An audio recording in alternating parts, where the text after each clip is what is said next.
Yeah, I know. I said I wouldn't make a video with Mike Myers in it in this series, but I did not knew that I would get so lucky to see the new one so soon. So it's like, yeah, okay, surprise, surprise. Thank you, baby Jesus.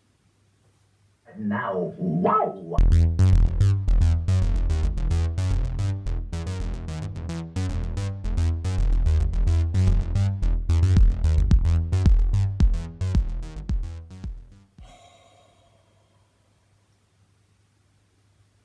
Halloween Kills. I just saw it yesterday, and I have to say I was kind of surprised how good I think this is, because I heard some people talk about this is not. It was kind of disappointing, and on and on like that. But I was really surprised in a good way, and not saying that I thought it was the most perfect Halloween movie ever made, but after I slept on it and thought about it, I guess it's the best, in my head, the best Mike Myers Halloween movie since the original, because this one really takes it further. Now we are getting somewhere. This is like, it really holds up to, or lives up to the title Halloween Kills. In my head, that also so means Halloween, and this one kills it, in a good way. Just like a I don't know, stand-up comedy would kill it on on the floor, but in a show. But and this one really kills. I think there's a double meaning in that title. It's like this one is the smackdown. No pun intended. Ryan Ripley, yeah, she's cool. But and it really goes for the jugular, and you would could in mention that would could woulda shoulda coulda. Some could mention, I guess, that maybe it's a tad too explicit in the gore, but not if you think of it as also a gore movie, but like a good old gore movie. Remember those kind of movies back in the heyday?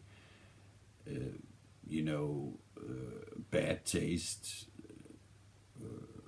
Yeah, also Brain Dead, same director. I know. So, but Reanimator, Bride of Reanimator, the good old splatter, the uncut Jason Voorhees, final chapter splatter.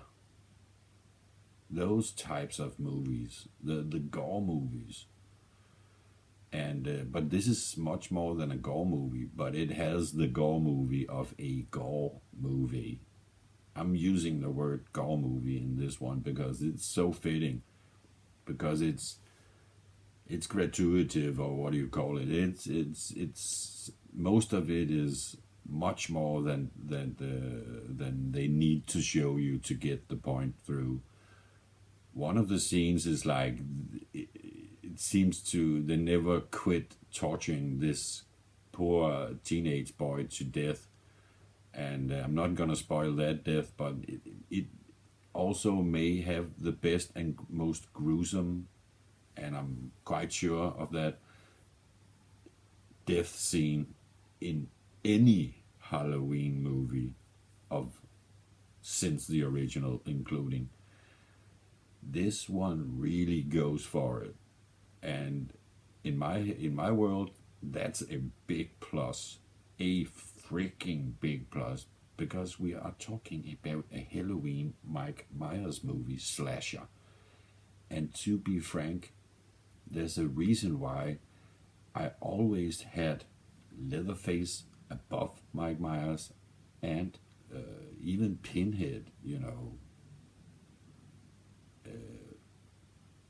just in short, almost everybody above Freddy Krueger, Jason for sure, and Freddy Krueger for sure above, because they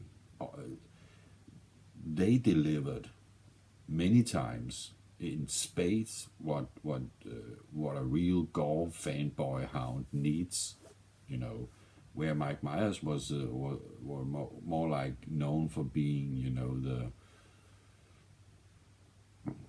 almost like, compared to the other ones, an art house splatter horror, more toned down, because he's the ghost, he's the shadow. He's not supposed to be, like bang in your face and making funny remarks at the same time. No. So I get it. There's a reason why Mike Myers is so boring, like lurking around. But I also get it that he's a real freaking cool slasher character and a steel icon in that world. But I always just had him just below, because he never really had his great Grand Gognal moment, the Galores to the Flores splatter scene. But guess what? That day happened, and that was yesterday in Halloween Kills. And I'm really surprised. And if we are talking about what else it does in a very good way, it's really going back to almost dissecting in groups what a Halloween movie is supposed to be about. And we're going all the way back to making the kids, the small children that survived the very first one, all the kids that lost their, back in the day, the babysitter to Mike Myers.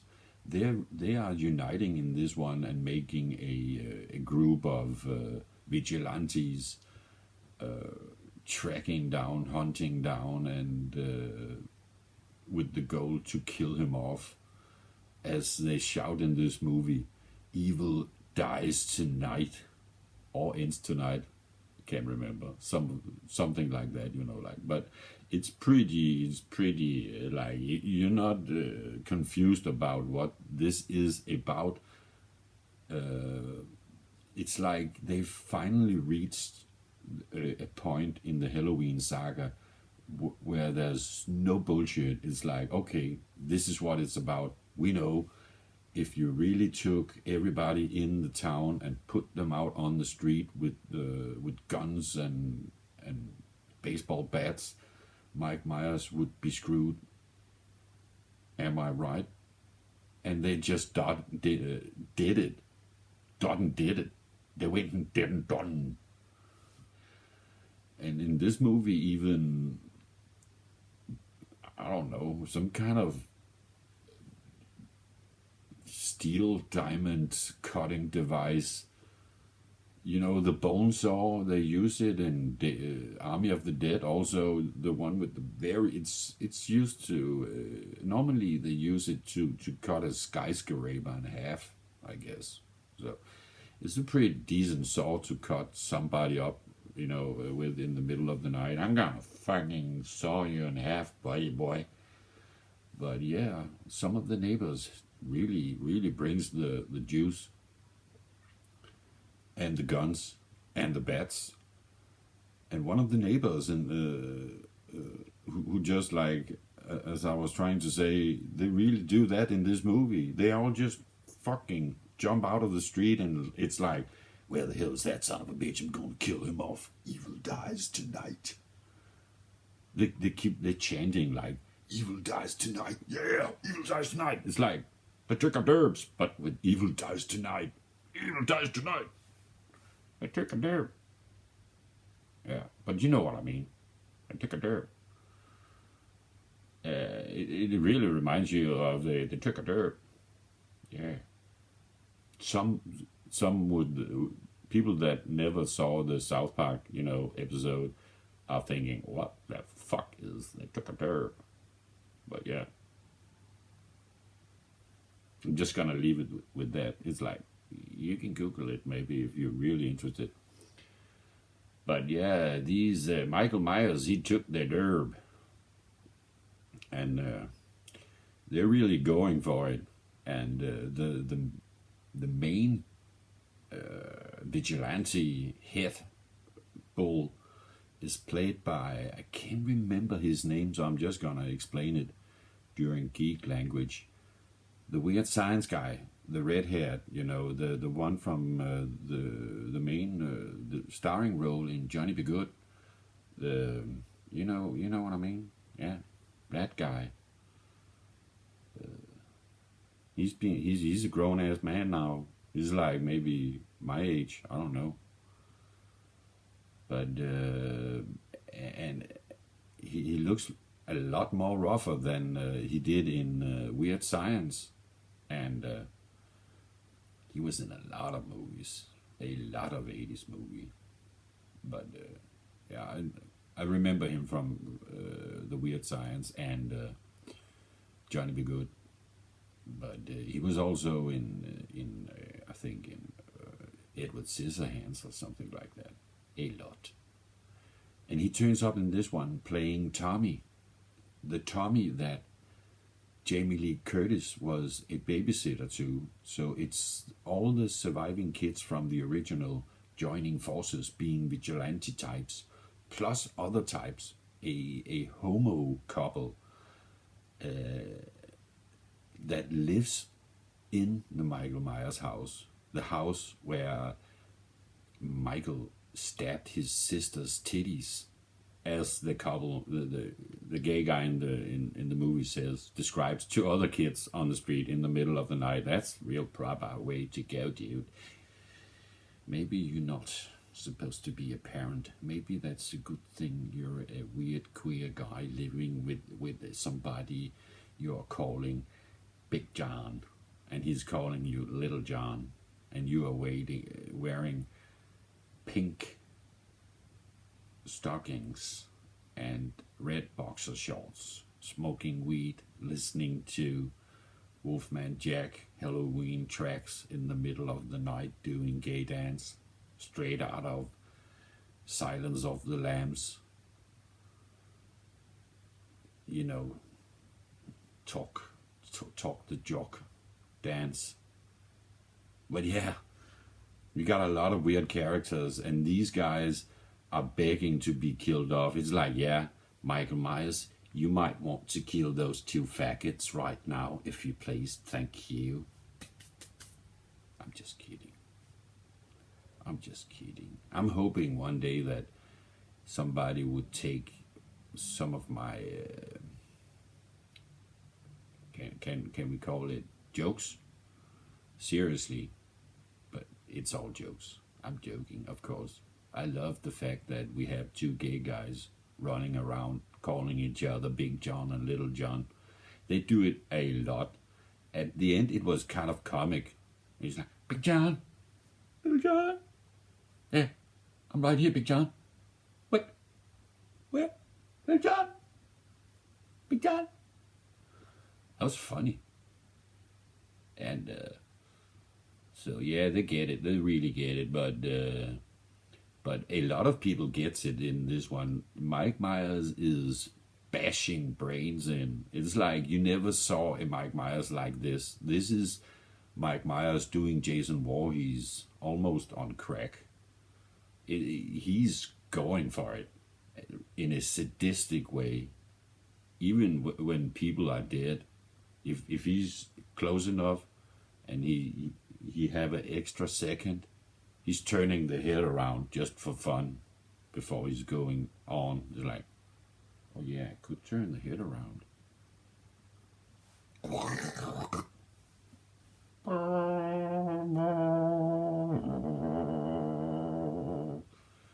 And you got the music. from John Carpenter. He even made new music for this one, and produced, I guess, in some way. And I know John Carpenter also made it with two other guys. Is it his son or another bloke and another bloke? I'm not sure.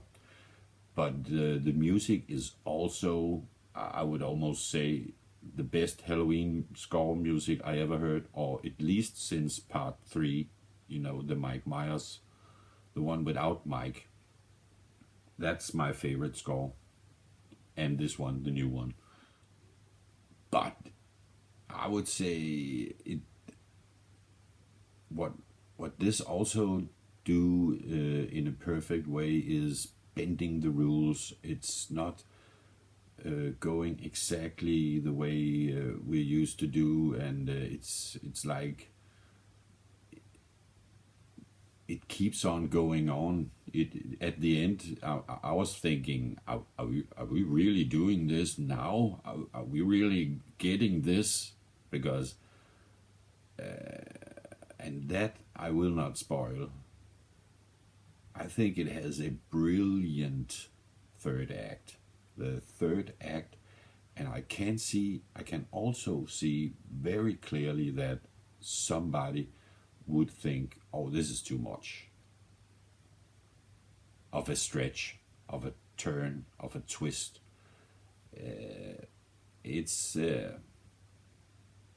You are really feeling like this is a special gift you're getting in this movie. But it's not the gift that you thought you would get if you ever got a Halloween gift. It's a really treat, because you're not gonna see it coming. You're not. I would go. I would guess. I did not expect it. I did not expect them to pull back the Tommy character and doing it so good. I really dug that angle, and also some of the others they brought back. They brought back, I guess, 3 or 4 kids from the original. The characters.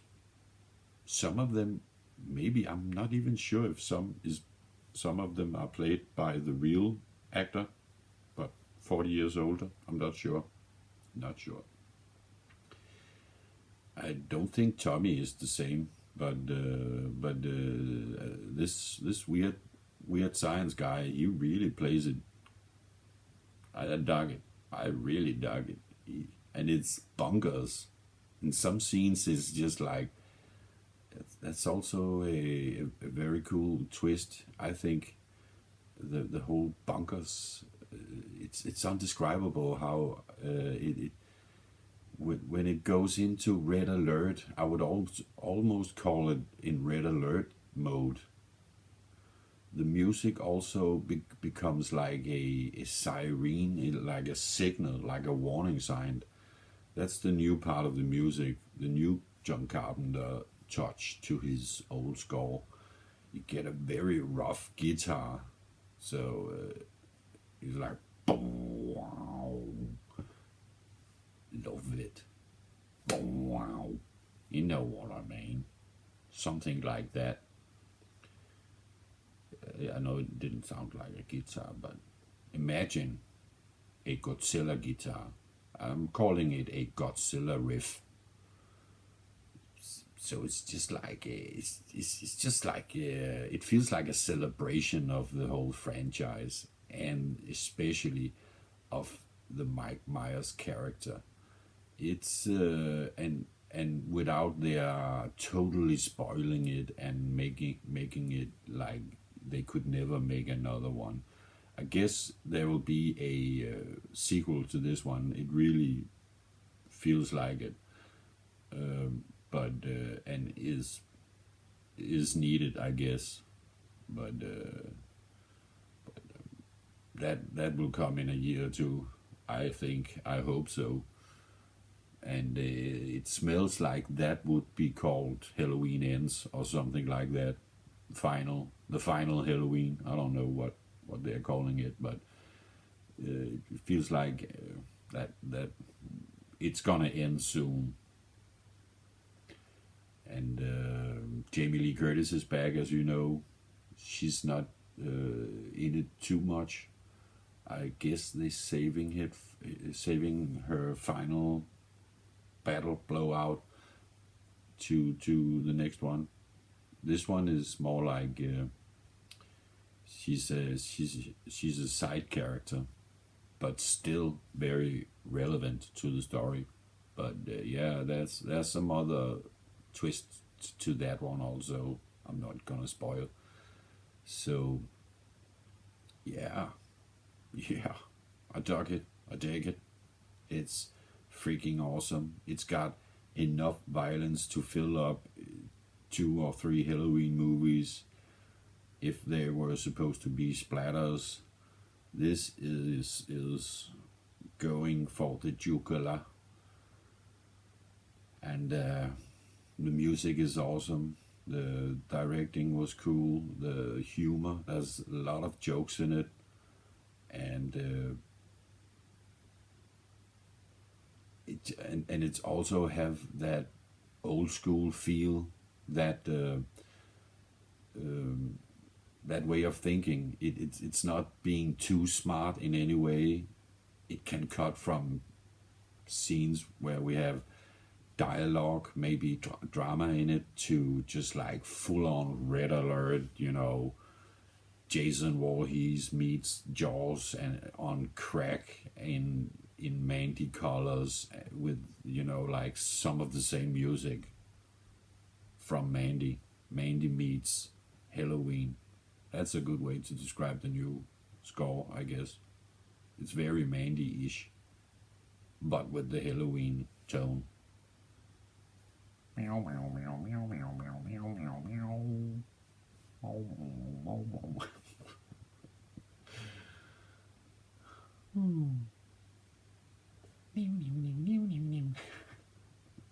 It's iconic. So that's it. That's my little Halloween. I would rate this in the Halloween movie. I'd say this is the best Mike Myers Halloween since the original. By far, in my world, it really struck the gold. I can't wait to see the conclusion, and I can't wait to see it again. I would see this again. I would put this in my collection with the previous one and the original. Yes, sorry, Bob. Mike Myers is not too shabby at all. And with this one, he finally stepped up to the podium, standing right next to Freddy Krueger and Pinhead and the god of them all, Jason Voorhees. Yeah. Ramalama Ding Dong Voorhees. Yeah.